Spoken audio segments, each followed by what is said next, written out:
In today's video, we're going to be going over the best mods in Farming Simulator 2022. These are the best mods that I've found. I use them in pretty much all my playthroughs, and most of them aren't very game-breaking, except for one or two of them, and they're mostly just there to enhance the game. The first mod in today's mod showcase is the TLX 9000 series. This is one of my favorite mods. It's a very fast truck. It goes over 100 miles an hour at the top speeds, has tons and tons of horsepower. It's got a really cool sounding Jake brake and can tow anything you need.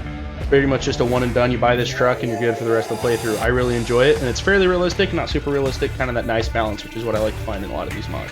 The next mod we have in today's video is the fermenting silo pack. This mod is great because it takes the hardest part and most annoying part of silage farming out of the equation, increasing your profitability tenfold. Instead of having to unload your chaff into a pit, pack the pit, wait for it to ferment, and then load it back into a truck, all you have to do now is drive up to the silo, unload it into the silo, and then you're done. You just come up and load it. No more using a bulldozer or a loader or anything like that to try and load it into a truck, which can be tedious and boring. Not only that, but you don't have to pack it anymore, which is very annoying, especially when you get stuck. With this mod, you don't have to do any of that. You just throw it in, let it sit, and you're done. Easy money. The next mod we have here is a tractor set. This is the John Deere 9R, 9RT, 9RX 2019 series. I love this mod pack because I really enjoy these John Deere tractors. It adds to the base game significantly, makes these ones, which are some of my favorites. I especially like the track tractors that don't have the center pivot. That's my personal favorite, but you can use whichever one you want. The next mod we have in today's video is the famous government subsidies mod. This is an essential for most of your playthroughs if you want to test a bunch of new equipment or just drive monster trucks around. Whatever the heck you want to do.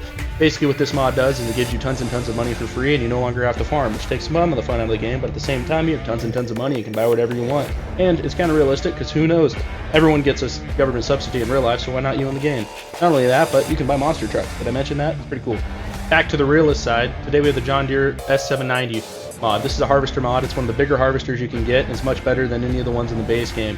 I like John Deere tractors, especially personally, and this mod is better than the base John Deere harvester in the game. It comes equipped with the bigger header, so you can harvest fields faster, get to the other stuff, but it's a lot of fun to use. It's very nice looking. The detail's insane on the inside, and you can do a ton of stuff with it. You can harvest corn, any of that. You can also harvest your wheat, your barleys, all of that stuff, soybeans, anything you need, just your basic combine.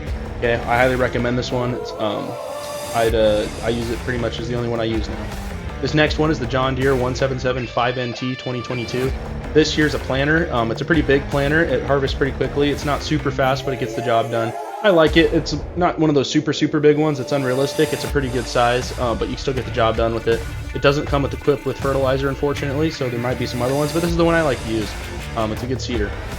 Back on that silage grind, we're up with the 98K wheel loader. This is probably the best loader you can get for the game on console.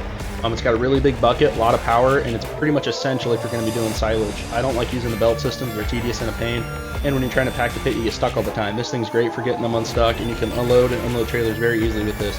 Highly recommend it. It's got different bucket attachments, but I just use the base one. I use it for silage. You can use it for whatever you want. If you're doing mining, I don't know if they have it on console, but I would recommend it for that too if you are. But as far as console goes, this is a very good loader to use. I highly invest the recommendation. It's also big enough you could pack a pit with it. I wouldn't recommend it, but it can be done. Pack tractor's better, but overall it's a pretty good mod. Alright guys, thanks for watching. That's all I have for this video. These are my favorite mods that I currently am using. I use these in all my playthroughs pretty much, and they're just defaulted to auto on. There are better mods, and I might come out with more. Don't forget to like, favorite, and subscribe if you enjoy this content. I will put out more if this video does well. Thanks for watching guys. Bye.